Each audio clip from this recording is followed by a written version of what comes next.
టీటీడీపై సంచలన వ్యాఖ్యలు చేశారు తెలంగాణ మాజీ మంత్రి శ్రీనివాస్ గౌడ్. అంతకుముందు ఆయన కుటుంబ సభ్యులతో కలిసి తిరుమల వెంకన్నను దర్శించుకున్నారు. దర్శన అనంతరం ఆయన ఆలయం వెలుపల మీడియాతో మాట్లాడుతూ తెలంగాణ రాష్ట్ర ప్రజల పట్ల టీటీడీ చిన్న చూపు చూస్తోందన్నారు. ఇది మంచి పద్ధతి కాదన్నారు.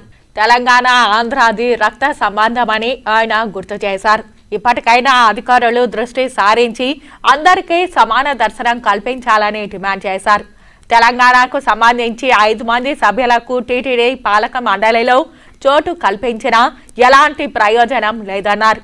టీటీడీ చైర్మన్ బిఆర్ నాయుడుపై ఎలాంటి రాజకీయ ఒత్తిళ్లు లేకుండా పూర్తి స్వేచ్ఛను ఇవ్వాలని ఆయన పేర్కొన్నారు. ఇక్కడ ఎలాంటి ఇబ్బందులు లేకుండా ఒకే విధంగా ఉండేది.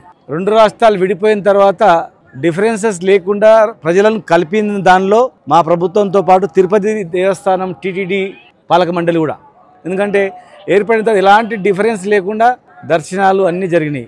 గతంలో చంద్రబాబు నాయుడు గారు ఉన్న తర్వాత జగన్ గారు వచ్చిన తర్వాత కూడా కొనసాగింపు జరిగింది.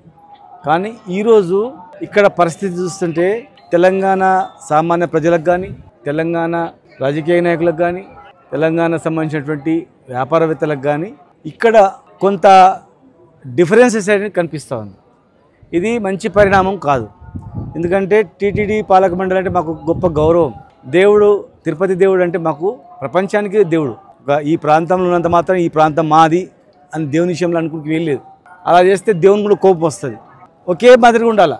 తెలంగాణ ప్రజలకు, ఆంధ్ర ప్రజలకు, తెలంగాణ నాయకులకు, ప్రజాప్రతినిధులకు, ఆంధ్ర నాయకులకు, వ్యాపారవేత్తలు ఈక్వల్గా ఉండాలి. కానీ ఇక్కడ చాలా డిఫరెన్స్ కనిపిస్తుంది. ప్రజలకు, రాజకీయ నాయకులకు కానీ, విఐపీలకు కానీ, మామూలులకు కానీ, వ్యాపారవేత్తలకు కానీ, భక్తులకు మాత్రం భేదం కనిపిస్తూ ఉంది. అనుభవజ్ఞుడైనటువంటి ముఖ్యమంత్రి గారు మరి దీన్ని సరిచేయాల్సిన బాధ్యత ఉంది. మేము ఏనాడైనా ఈ 10 సంవత్సరాల కాలంలో ఏనాడైనా మేము ఆంధ్ర వాళ్ళ ప్రజలను కానీ, ఆంధ్ర వ్యాపారస్తులను కానీ, మేము హైదరాబాద్లో కానీ, తెలంగాణలో కానీ ఏనాడైనా భేదాభిప్రాయం చూసినామా? ఆంధ్రప్రదేశ్ ఉన్నప్పుడు కూడా తెలంగాణలో ఎక్కడ నీళ్లు ఉంటే, ఎక్కడ కాలువలు ఉంటే, ఎక్కడ నీళ్లు ఉంటే, ఎక్కడ కాలువలు ఉంటే అక్కడ ఆంధ్ర వాళ్ళు వచ్చి వ్యవసాయం చేసేది. ఎప్పుడు కూడా వాళ్ళను భేదాభిప్రాయం చేయలేదు. రాష్ట్రం విడిపోయిన తర్వాత కూడా ఇలా తెలంగాణ మేము తెచ్చిన తెలంగాణలో మాకన్నా ఎక్కువ లబ్ధి పొందింది ఆంధ్ర వ్యాపారస్తులే.